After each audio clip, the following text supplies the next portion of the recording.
বন্ধুরা, আমি আজকে এসেছি রানাঘাটে ব্রজবল্লভ মন্দির। সেই মন্দিরের ভিডিওটা আমি পুরো করব। তোমরা পুরো ভিডিওটা দেখবে, দেখার পর লাইক করবে, কমেন্ট করবে, শেয়ার করবে বেশি বেশি করে, এবং যারা আমার চ্যানেল নতুন অতি অবশ্যই সাবস্ক্রাইব করবে। দেখতে থাকো। ব্রজবল্লভ মন্দিরের চারিদিকে নানা ধরনের মূর্তি রয়েছে।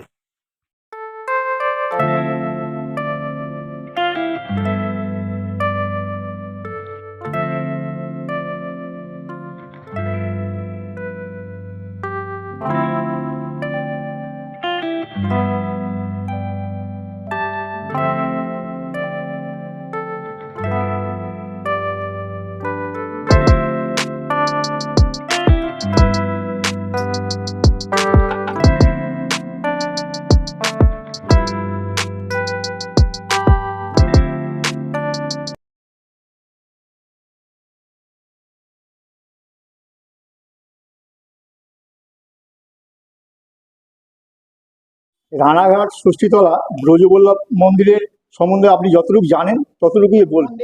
আজ থেকে প্রায় যখন জমিদার বংশ ছিল তারই পরে পরে এটা তৈরি হয়েছিল, রানাঘাট পাঁচজনী বাড়ি।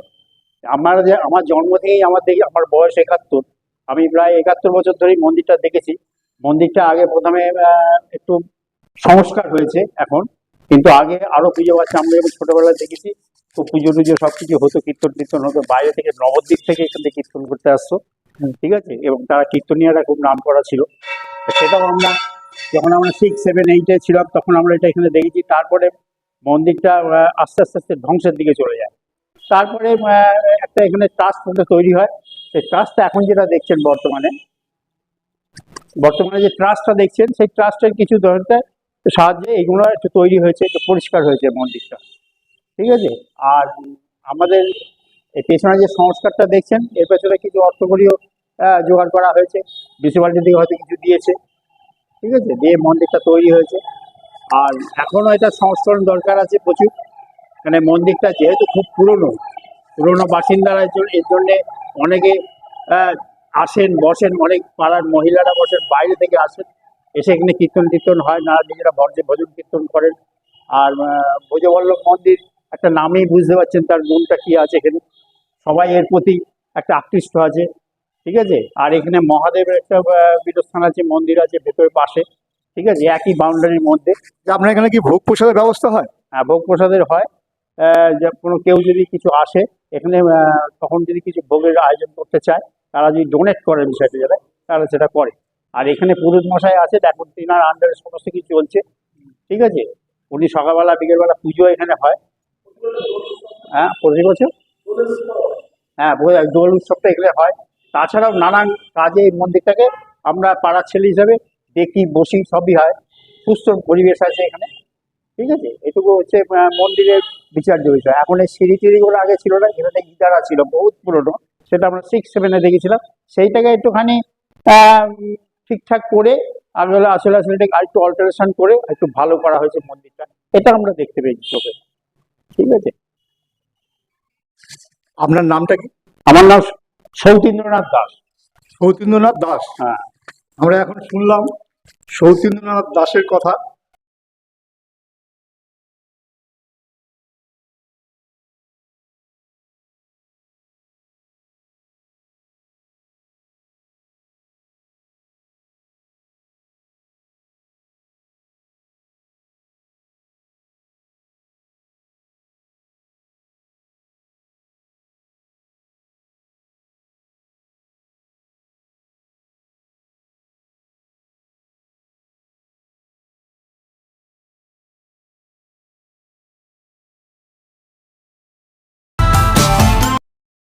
এখানে রয়েছে গণেশের মন্দির, পাশেই রয়েছে শিবের মন্দির।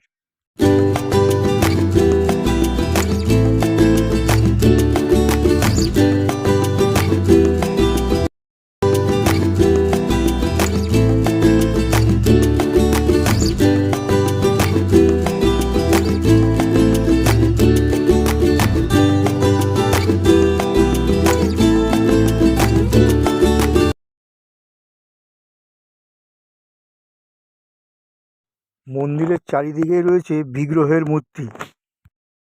মন্দিরটি শান্ত নিরিবিলি জায়গায় এবং সুস্থ পরিবেশের মধ্যেই অবস্থিত।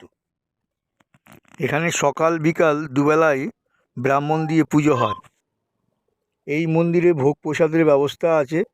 কতজন লোক ভোগ প্রসাদ খাওয়া দাওয়া করবেন সেটা মন্দিরে এসে জানিয়ে যেতে হবে আগের থেকে।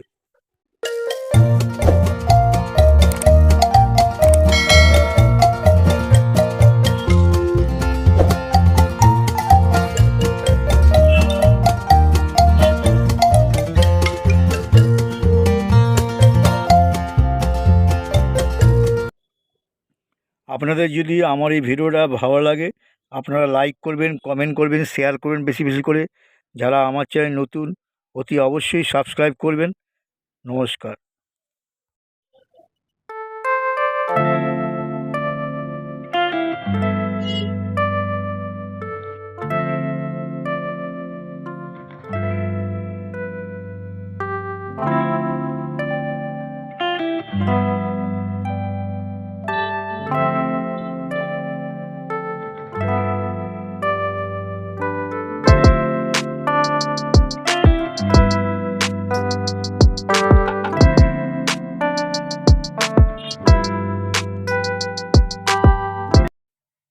এই মন্দিরে পুজো দেওয়ার জন্যে অনেক দূর দূর থেকে মানুষজন আসতে থাকেন। এই মন্দিরে যদি আপনারা আসেন আপনাদের খুবই ভালো লাগবে। শান্ত নিরিবিলি জায়গার মধ্যেই অবস্থিত। এই মন্দির সকাল 7টা থেকে সন্ধ্যে 7টা পর্যন্ত খোলা থাকে।